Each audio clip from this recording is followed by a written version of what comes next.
Apakah ada ulama yang masih memperdebatkan hukum bank? Mau denger nggak nih? Ya, ini pahit ini ya. Ini berat tapi saya wajib menyampaikannya. Ada yang lulusan Al-Azhar nggak? Ada yang pernah ke Mesir nggak? Di Mesir ada Darul Ifta. Darul Ifta itu lebih kuat daripada MUI karena MUI cuma kumpulan ormas. Fatwanya hanya bersifat himbauan. Tapi Darul Ifta itu langsung diakui oleh negara. Itu di Mesir. Ya, fatwanya itu langsung diakui oleh negara. Ulama Mesir tahun 82-83 mengeluarkan fatwa bank itu apapun namanya haram. Alasannya apa? Karena bertambah, ada yang bertambah, bunga apapun namanya disebut dengan riba. Tapi Syekh Tontowi di tahun 87, 88, 89 mengeluarkan pendapat baru, boleh, tapi pendapat pribadi. Akhirnya di tahun 90-an, 2000-an, ulama-ulama Darul Ifta dan ulama-ulama Azhar kemudian mengkaji kembali. Hasilnya tahun 2003 Darul Ifta Mesir menfatwakan bahwa bank itu halal. Gimana itu? Wah, Ustadz ini liberal lagi nih. Kalau aneh liberal, maka Al-Azhar liberal. Ada yang berani bilang Azhar liberal? Ya. Darul Ifta liberal, ada yang berani bilang itu. Nah, liberal itu bukan itu. Liberal itu yang ngomong agamanya nggak pakai kaidah. Itu baru liberal namanya. Ya. Apa itu liberal? Yang ngomong agama nggak pakai kaidah. Kaidahnya tak berkaidah gitu. Ulama Darul Ifta itu rata-rata ulama Azhar semua. Apa fatwa mereka? Bank itu sudah kami kaji lama, maka kami merevisi fatwa yang tahun 80-an itu. Jadi di kalangan ulama sendiri ada revisi. Masa yang bukan ulama maksain ulama? Ustadz kadang takut sama jamaah, akhirnya Ustadz terpaksa juga ikut-ikut sama selera jamaah. Tapi kata guru kami ya, menanggapi perdebatan itu, Syekh Ali Mustafa Yaqub, Kiai Ali Mustafa Yaqub itu punya buku. Ada ikan tuna kok pilih bawal gitu. Ada ikan apa yang gede-gede itu? Ikan kakap kok pilih teri. Maksudnya apa? Udah ada bank syariah kok masih terjebak bank konvensional, meskipun ada ulama yang membolehkan bank konvensional.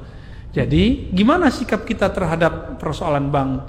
Karena ulamanya beda pendapat, maka antum harus siap-siap beda pendapat dan beda pendapatan. Ya.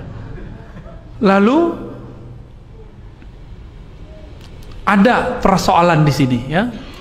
Saya melihat, memandang, meneliti, mengobservasi orang-orang yang mengharamkan bank, gerakan anti riba ini nggak kafah juga. Dia gerakan anti ATM, kredit, debit, bahkan anti bank syariah. Namun masih pakai fulus rupiah.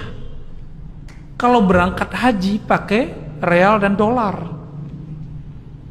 Saya mau tanya, yang mengeluarkan nilai, bukan nyetak. Kalau nyetak ada pencetaknya ya. Yang mengeluarkan nilai angka rupiah itu bank atau emas? Terjebak nih, lagi serius.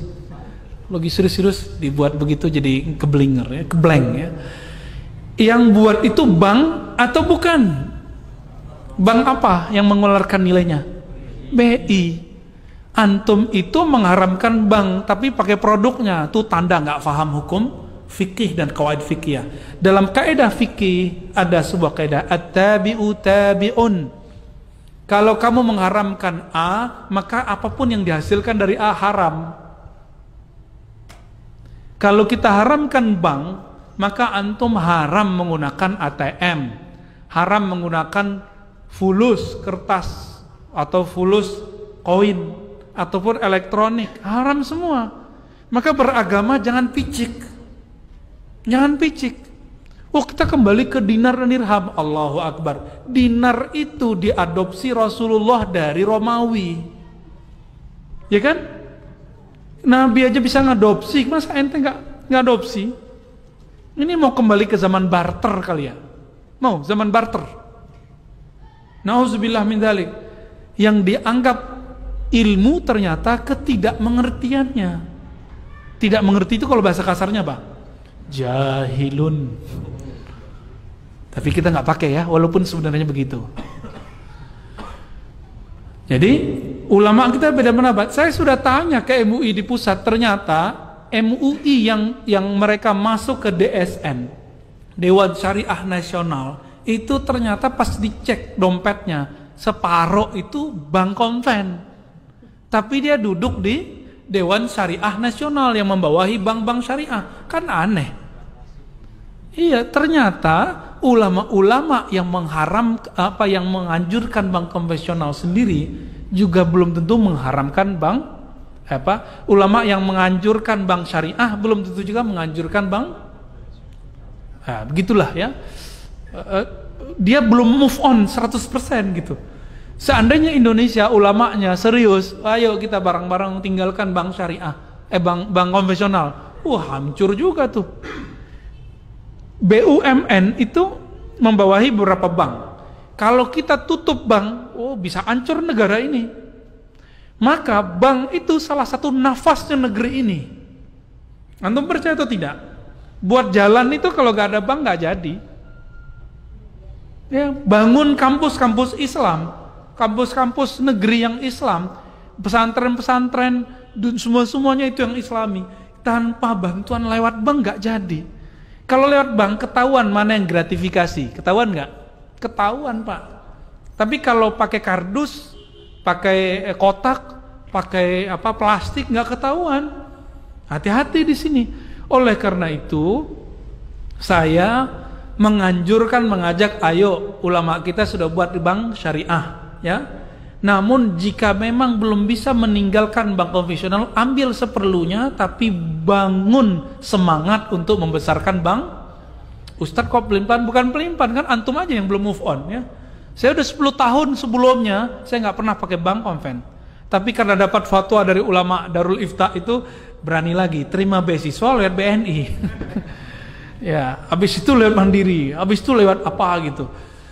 Ya, akhirnya kata imam-imam kita di Darul Ifta itu, masyayikh kita, siapa yang terkena perdebatan ini, faliyat yuqallid man abaha.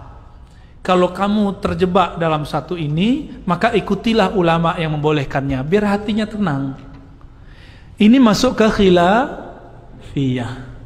Kenapa dia khilafiyah? Karena bank tidak ada di Quran, tidak ada di sunnah, tidak ada ijma, tidak ada di. Tapi kalau riba ada di Quran, ada di sunnah, ada di ijma, ada di qiyas. Mengharamkan riba wajib. Menghalalkan riba diperdebatkan sampai kiamat nggak selesai. Jangan paksa orang deh, ya. Jangan paksa orang.